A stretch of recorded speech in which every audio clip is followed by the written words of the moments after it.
ఇక మనంత దురదృష్టవంతులు ఇవ్వలేరండి. సికింద్రాబాద్ మహంకాళి అమ్మవారు కానీ లాల్ దర్వాజా ఇట్లా చాలా మంది దర్శించుకోవాలని ప్రయత్నం చేస్తూ ఉంటారు. కానీ చాలా మందికి దర్శనం కాదు. కానీ దర్శనం కాని వాళ్ళకు కూడా తల్లి ఆశీర్వాదం ఇస్తుంది.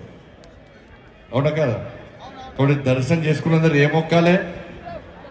నేను బాగుండాలి, నా కుటుంబం బాగుండాలి, మన వ్యాపారాలు బాగా నడవాలి, మన బయట పైసలు బాగా సంపాదించాలి. అట్ట మొక్కనా? అట్ట మొక్కనా? అట్లా మొక్కుతే అమ్మవారు ఏమి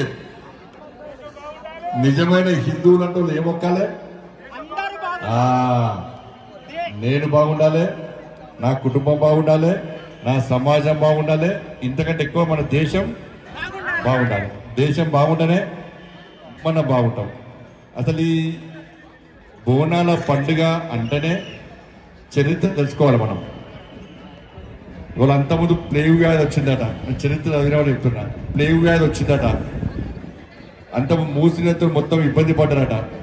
అటువంటి సందర్భంలో జవాన్లు కూడా, ఆర్మీ జవాన్లు కూడా అమ్మవారి యొక్క శక్తిని గుర్తించి ఆ తల్లికి బోనం సమర్పిస్తే ఈ అంటువ్యాధి నుంచి మనం బయటపడతాం, ఈ కష్టాల నుంచి బయటపడతాం.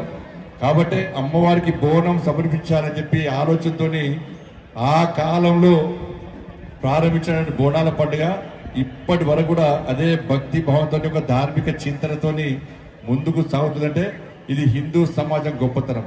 మన భారతీయ ఉండడం మన అదృష్టం, హిందూగా ఉండడం పూర్వజన్మ సుకృతం. ఆ హిందూగా ఉండటం కాబట్టి ఇవాళ బోనాల జాతర పండుగ జరుపుకుంటున్నాం. మన అదృష్టవంతులు మనం.